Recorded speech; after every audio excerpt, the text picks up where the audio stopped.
만유의 주체 존귀하신 예수, 사람이 되신 하나님, 나 사모하여 영원히 섬길 내 영광 되신 주로다. 화려한 동산 무성한 저수목 다 아름답고 묘하나, 순전한 예수 더 아름다워 봄 같은 기쁨 주시네.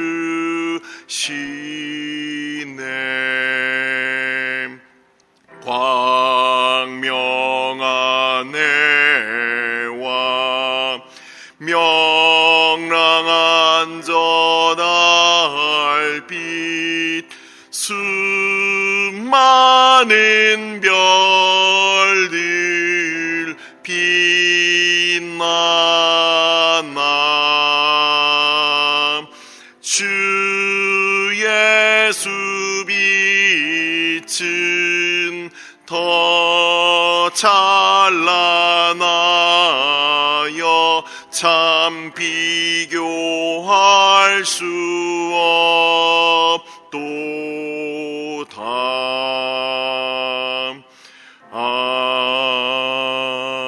아멘. 오늘의 말씀은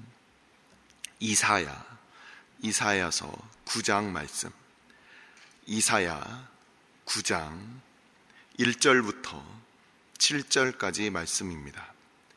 이사야서 9장 1절부터 7절까지 말씀, 다 같이 한 목소리로 합독하도록 하겠습니다.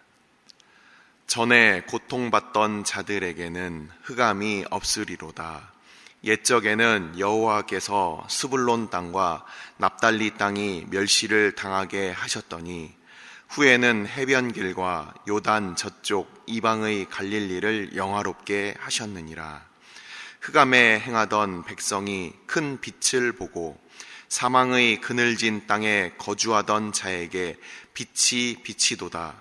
주께서 이 나라를 창성하게 하시며 그 즐거움을 더하게 하셨으므로 추수하는 즐거움과 탈취물을 나눌 때의 즐거움같이 그들이 주 앞에서 즐거워하오니, 이는 그들이 무겁게 맨 멍에와 그들의 어깨의 채찍과 그 압제자의 막대기를 주께서 꺾으시되 미디안의 날과 같이 하셨음이니이다.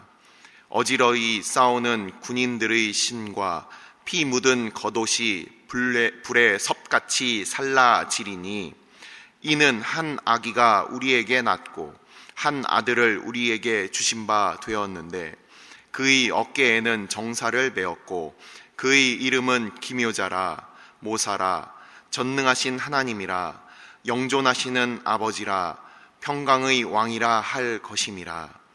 그 정사와 평강의 더함이 무궁하며 또 다윗의 왕좌와 그의 나라에 군림하여 그 나라를 굳게 세우고 지금 이후로 영원히 정의와 공의로 그것을 보존하실 것이라. 만군의 여호와의 열심히 이를 이루시리라. 아멘.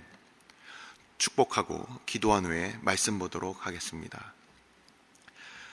여호와는 내게 복을 주시고 너를 지키시기를 원하며, 여호와는 그의 얼굴을 내게 비추사 은혜 베푸시기를 원하며, 여호와는 그 얼굴을 내게로 향하여 드사 평강 주시기를 원하노라. 우리의 의가 되시는 주님 앞에 우리의 보좌로부터 내려와 주의 낮아지심을 쫓아 오직 하나님 앞에 겸손함으로 주의 말씀 앞에 기도하기 위하여 함께 모인 주의 백성들 모였습니다. 아버지, 늘 우리 어린 양 어디로 가든지 믿음으로 인도함 받는 주의 백성들 다 되게 하여 주시고, 우리가 우리의 삶의 높아진 자리에 늘 앉아있는 그러한 어리석은 자들 되지 아니하고 주님의 이 땅에 오심을 늘 기억하고 우리도 늘 주님의 뒤를 쫓는 주의 백성들 다 되게 하여 주옵소서. 아버지, 이 시간 말씀 앞에 나아갑니다. 오직 성령 하나님께서 전하는 자와 듣는 자 가운데, 주의 교회 가운데 늘 함께하여 주시고 교회의 머리 되신 우리 주님을 기뻐하는 이 시간 되게 하여 주옵소서. 이 모든 말씀 우리 주 예수 그리스도의 이름으로 감사하며 기도드리옵나이다. 아멘. 오늘은 지난주에 말씀드린 바와 같이 크리스마스 성탄 본문입니다. 그래서 날마다 솟는 샘물을 보시면 이사야서 9장 1절부터 7절까지 말씀을 오늘 본문으로 이렇게 배정이 되어 있습니다. 이사야서 9장은 우리가 잘 알고 있는 바와 같이 메시아에 대한 그 예언의 말씀입니다. 히브리어 성경을 보시면 9장, 오늘 읽은 우리가 9장 1절부터 7절까지를 읽었는데 9장 2절부터가 그 9장 1절로 이렇게 나와 있습니다. 뭐 크게 중요한 건 아닙니다. 오히려 저는 이 개역개정 성경과 그리고 다른 그 70인경 또는 라틴어 성경의 이 성경 배열 방식이 더 좋다고 생각을 합니다. 이 9장 1절부터 보셔야, 우리 개역 성경에 나와 있는 이 9장 1절부터 보셔야 이 뜻을 좀 더 분명히 알 수가 있는 것 같습니다. 그래서 오늘 읽은 말씀은 크게 두 부분으로 나뉘어지게 되는데 9장 1절부터 5절까지의 말씀과 그리고 6절, 7절 이 두 부분으로 나누어서 우리가 보도록 하겠습니다. 예수님께서 갈릴리에 오셔서 그래서 그곳에서 사역을 했다는 것은 누구나 다 알고 있습니다. 근데 마태복음 4장에 예수님께서 이제 마태복음 3장에서 세례를 받으시고 그리고서 4장에서 이제 시험을 사단으로부터 이제 유대 광야에서 받으시게 되는 사건이 있습니다. 마태복음 4장을 보시면 예수님께서 모든 시험을 다 이기신 다음에 그 다음에 갈릴리로 물러가셨다 이런 표현이 나와요. 유대 광야 쪽으로 이렇게 오셨다가 예루살렘을 향하여 그 나셨던 나사렛 동네로부터 유대 쪽으로 오셨다가 다시 갈릴리로 물러가셨다. 세례 요한이 잡히신 이후에 그렇게 물러가셨다 이렇게 나옵니다. 갈릴리라는 지명이 이제 그렇게 등장을 하게 됩니다. 그리고 그 마태복음 4장을 보시면 그곳에서 이제 사역을 시작하신 것이 나오게 됩니다. 근데 이 예수님께서 우리가 베들레헴에서 태어나셨다는 것은 다 알고 있습니다. 근데 예수님께서 사셨던 동네를 우리는 다 나사렛이라고 알고 있죠. 그래서 예수님의 명칭을 나사렛 예수다 이렇게 얘기를 하고 있어요. 뭐 가룟 유다 이러면은 가룟 지방의 유다다 이렇게 얘기하는 것처럼 이 이름이 비슷한 사람들이 하도 많으니까 그 출신 지역을 이렇게 얘기하는 거예요. 뭐 예전에도 뭐 대전댁 뭐 춘천댁 뭐 이렇게 난 곳 그 지역을 그 사람 부르는 호칭으로 사용했듯이 이 예수님에 대해서도 나사렛 예수라고 이렇게 호칭하는 바를 우리가 잘 알고 있습니다. 이 나사렛 지역이 어디냐면은 바로 이 스불론 지역이에요. 스불론 지역. 오늘 나온 이 본문에 있었던 스불론 지파와 아셀 지파와 그리고 납달리 지파가 북쪽의 갈릴리 지역 주변에 이렇게 같이 뭉쳐서 살았는데 바로 그 아셀 지파, 스불론 지파, 납달리 지파가 이 갈릴리 그러니까 예루살렘으로부터 따지면 북쪽 변방에 이렇게 살았던 바로 그 지파들이었습니다. 그들이 땅을 분배를 받았는데 아주 그냥 변방에 사는 거예요. 오늘날 우리 한반도로 따지자면 뭐 함경북도, 평안북도 이런 곳이 되겠습니다. 근데 한번 잘 생각해 보십시오. 한양으로부터는 굉장히 멀어요. 하지만 이 함경북도, 평안북도 이런 곳은 중국과 가까운 곳입니다. 우리 주님께서 왜 갈릴리 지역에서 이렇게 사역을 하셨느냐, 이것을 보시면 우리 주님의 그 동선을 이렇게 여러분들이 한번 지도에다가 표시를 이렇게 해보시면 압니다. 예루살렘과 온 유대와 사마리아와 땅끝까지 우리 주님께서 그 사역을 하셨던 곳이 바로 이 갈릴리 지역이에요. 그래서 이 유대에 있어서 변방 지역이지만 이방에 있어서 그 첫 관문인 이 갈릴리, 그래서 오늘 본문에도 뭐라고 되어 있습니까? 이방의 갈릴리여, 이렇게 표현을 하고 있어요. 바로 그 말씀을 마태복음 4장에서 인용하면서 마태복음 4장에 우리 주님께서 왜 갈릴리에서 사역을 시작하셨는지를 이 이사야서 9장을 인용함으로 인해서 그것을 설명해주고 있다는 겁니다. 예수님께서 그냥 아무 생각 없이 갈릴리에서 사역을 시작한 것이 아니라 그것은 바로 유다 민족과 유대 민족과 더불어 온 세계 열방을 위한 바로 그 주님으로 오시기 위하여 그곳에서 사역을 하셨다. 우리가 그것을 보게 됩니다. 자, 지역적인 설명은 잠깐 이렇게 드렸고, 이 내용을 보시면 뭐라고 되어 있습니까? 흑암에 앉아있던 백성들이 그냥 흑암에 그냥 앉아있던 이 백성들에게 뭐라고 하고 있습니까? 고통받던 백성들에게 뭐라고 하고 있습니까? 단지 그냥 그 고통이 사라지는 것이 아니라 영광스럽게 될 것이다. 그냥 단순히 어둠 속에서 구원받는 것이 아니라 영광스럽게 될 것이다. 죄의 비참함과 그 어려움 가운데 살던 백성들이 그냥 흙탕물에 있던 사람이 흙탕물에서 건져지는 것뿐만 아니라 그가 온 몸을 새롭게 하고 그가 영화로운 옷을 입는 것 같은 그런 일이 일어나게 될 것이다. 이렇게 되어 있습니다. 1절과 2절을 보십시오. 흑암에 행하던 백성이 큰 빛을 보게 되는 거예요. 중간 지대에 그냥 머무는 것이 아니라 사망의 그늘의 땅에 거주하던 자에게 빛이 비추어서 이들에게 그냥 단순히 노예 생활에서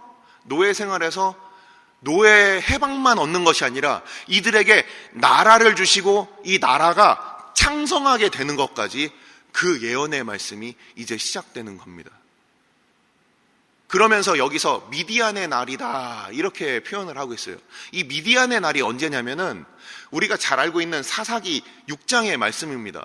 사사기 6장에 어떤 내용이 있냐면 우리가 잘 알고 있는 기드온 이야기가 나옵니다. 기드온이 훗날에 이제 300 용사라고 불리우는 겁쟁이들과 함께 이 이스라엘을 구원하게 되는데, 이 기드온이 얼마나 겁쟁이였는지 사사기 6장을 보시면 여러분들이 잘 읽을 수가 있어요.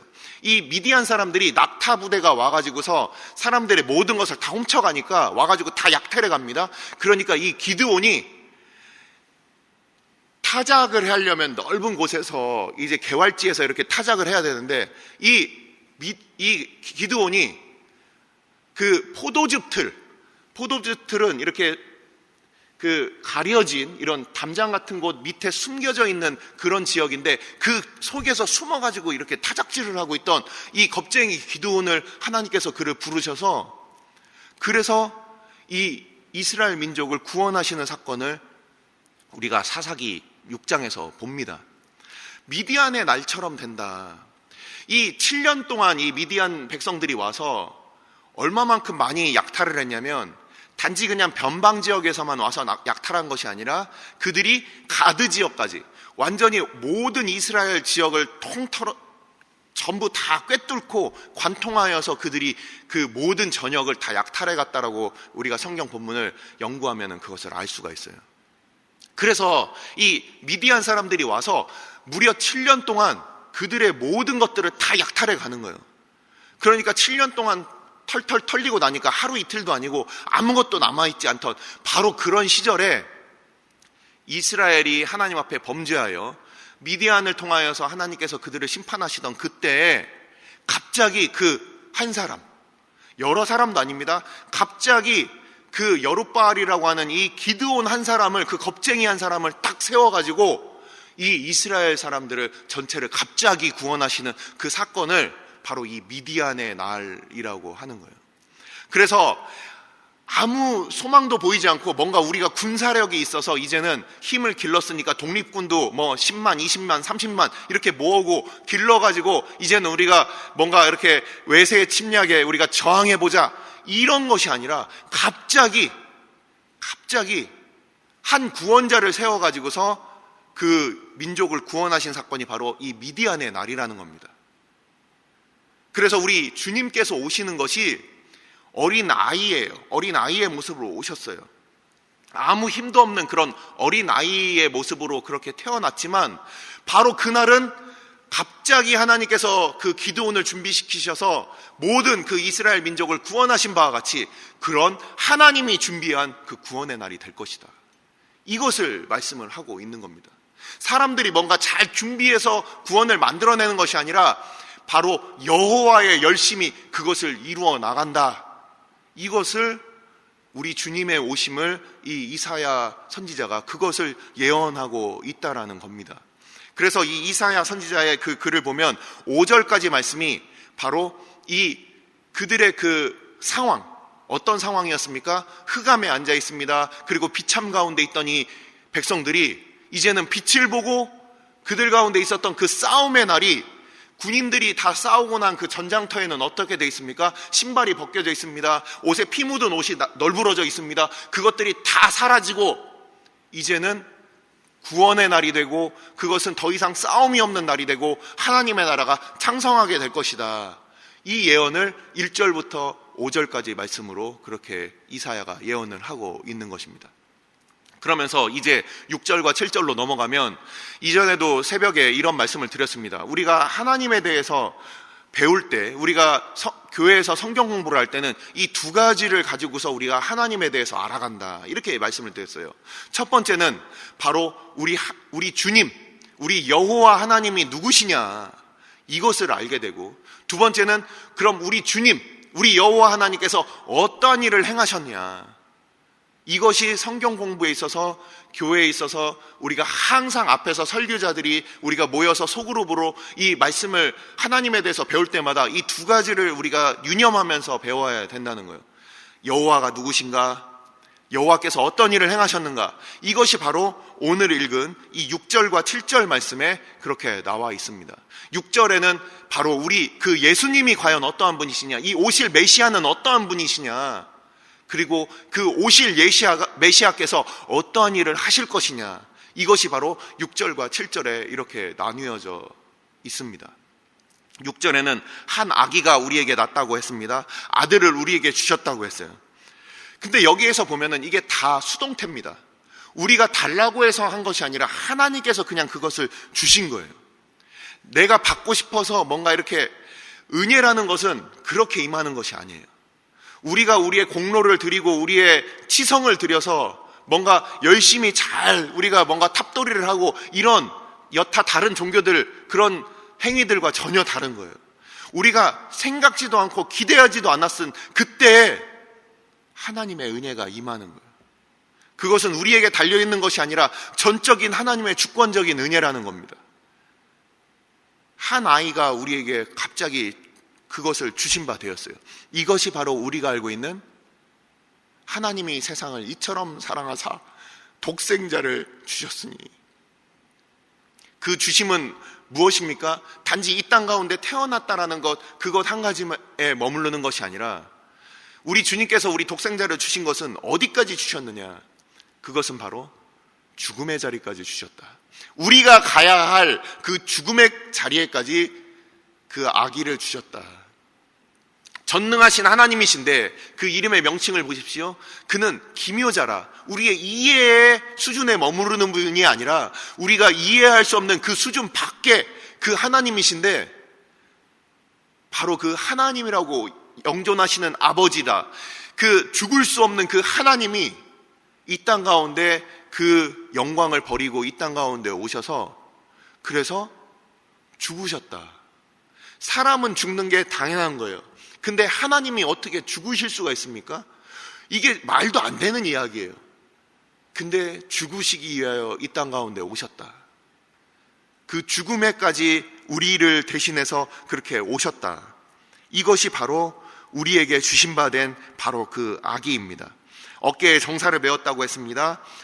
기묘자라 모사라 전능하신 하나님이라 영존하시는 아버지라 평강의 왕이라, 이렇게 표현되고 있는 바로 이 주님, 바로 하나님의 그 속성을 이렇게 담고 있는 바로 그 주님이 우리에게 오셨다. 그 주님께서 하신 일은 무엇이냐? 정사와 평강의 더함이 무궁하며 다윗의 왕자와 그의 나라에 군림하여 그 나라를 굳게 세우고 지금 이후로 영원히 정의와 공의로 그것을 보존하실 것이라. 자, 예수님께서 이 땅 가운데 오셔서 하신 일은 무엇인가? 다윗의 후손으로 예루살렘에 입성하시면서 그 많은 사람들의 그 환영을 받으면서 오셔서 하신 일이 무엇입니까? 십자가에 달려 죽으신 일이었습니다. 그것으로 말미암아 하나님의 공의가 이루어진 거예요. 죄의 삭은 사망인데 그것을 우리가 죽어야 되는데 주님께서 그것을 담당하심으로 인하여 우리를 구원하시는데 그 공의가 조금도 흔들림 바 되지 않아요. 우리가 구원받을 수 있는 그 이유가 우리 주님께서 나를 대신해서 그 죄값을, 하나님 앞에 그 죄의 값을 치르셨기 때문에 그렇습니다.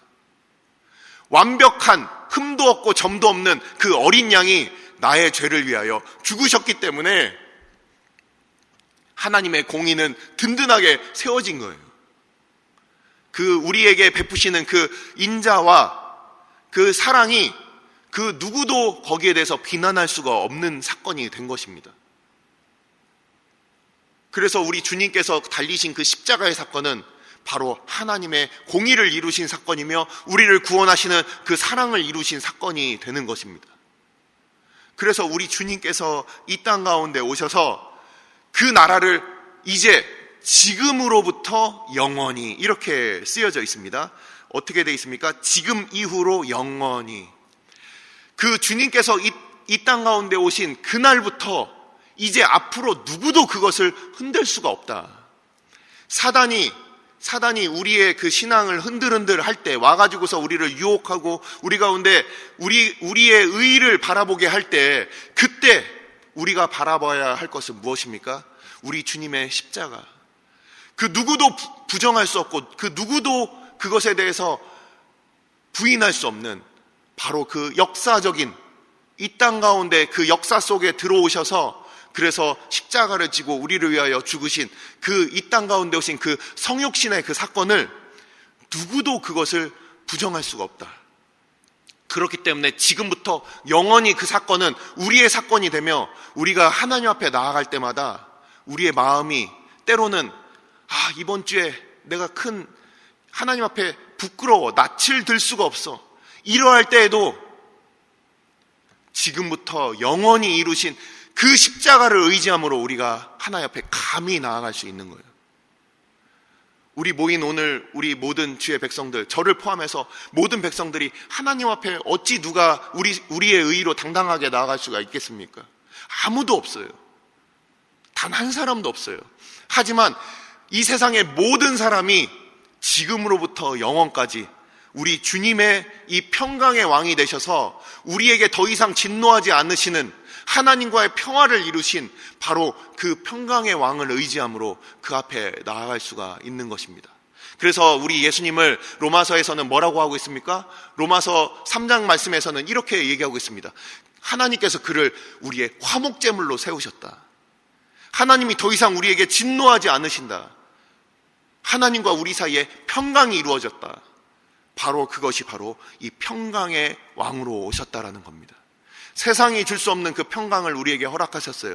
하나님과 우리 사이에 그 죄로 말미암아 우리를 만나면 우리를 죽이셔도 돼요. 우리를 심판하시는 것이 당연해요. 하지만 평강의 왕으로 오신 바로 우리 주님 때문에 우리는 오늘도 하나님 앞에 그 평강 가운데 나아가게 된 것입니다. 기도하시겠습니다. 이 시간 우리가 함께 기도할 때 우리의 열심이 그것을 이룬 것이 아닙니다.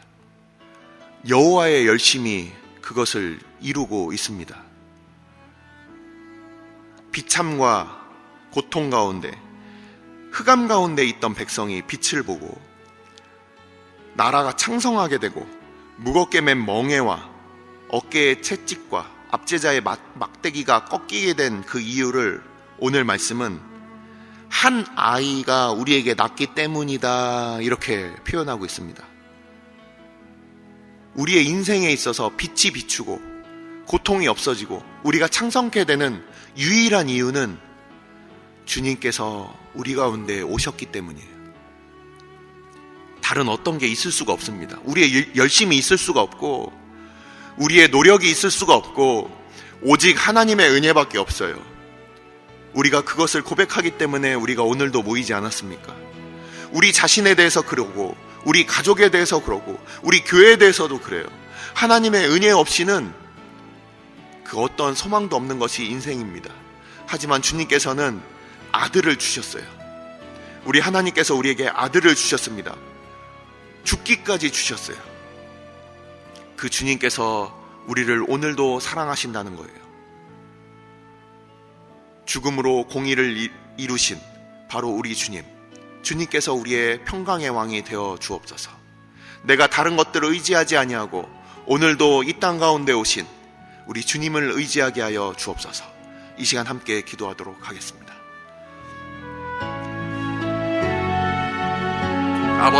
아버지께서 오늘도 우리 주님 아버지 이 땅 가운데 오셔서 아버지 미디안의 날과 같이 우리 가운데 아무런 소망이 없고 늘 압제자의 압제 가운데 살아가던 우리들 가운데 주님께서 구원자를 세워주시고 아버지 기드온과 같이 주님께서 세우신 그 구원으로 말미암아 주의 백성들이 구원을 얻음을 아버지 우리가 보았습니다.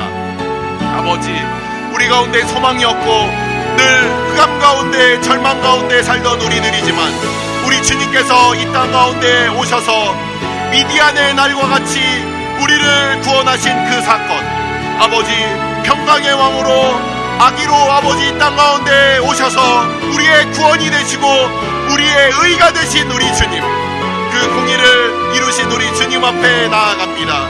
그 말씀 앞에 나아갑니다. 오직 평강의 왕 앞에 나아갑니다.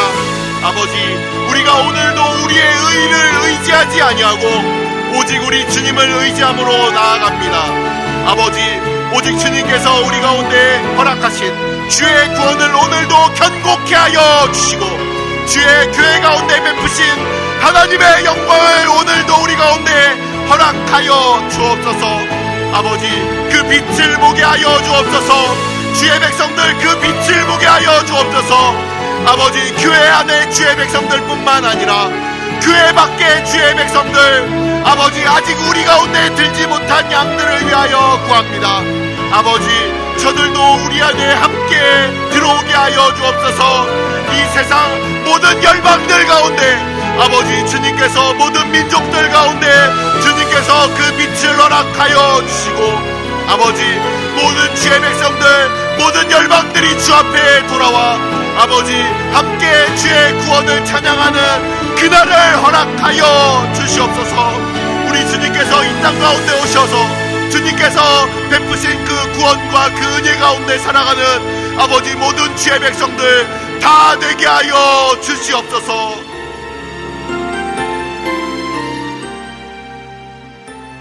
오늘 주일은 특별히 오늘 주일 예배와 주일 사역을 위해 기도하는 날입니다. 이 시간 기도하실 때 오늘 예배가 하나님 기뻐하시며 하나님의 임재가 있는 예배가 되게 해달라고, 오늘 강단을 살려주시고 말씀 전하시는 목사님 위에 성령으로 기름 부어 달라고, 교회 모든 부서와 섬기시는 일꾼들이 먼저 큰 은혜 누리게 해달라고, 계속해서 담임 목사님을 위해 기도해 주시고 함께 동역하시는 장로님들과 교육자들이 사랑으로 하나 되어 온 교회가 성령으로 충만한 가운데 부흥의 역사를 이루게 해달라고, 주일 예배와 사역을 위해 합심으로 기도하신 후에 자유롭게 기도하시면 되겠습니다. 이 시간 기도하실 때 먼저 저를 따라해 주시기 바랍니다. 주여 은혜를 베풀어 주옵소서. 주여 은혜를 베풀어 주옵소서. 다 같이 합심으로 기도하시겠습니다.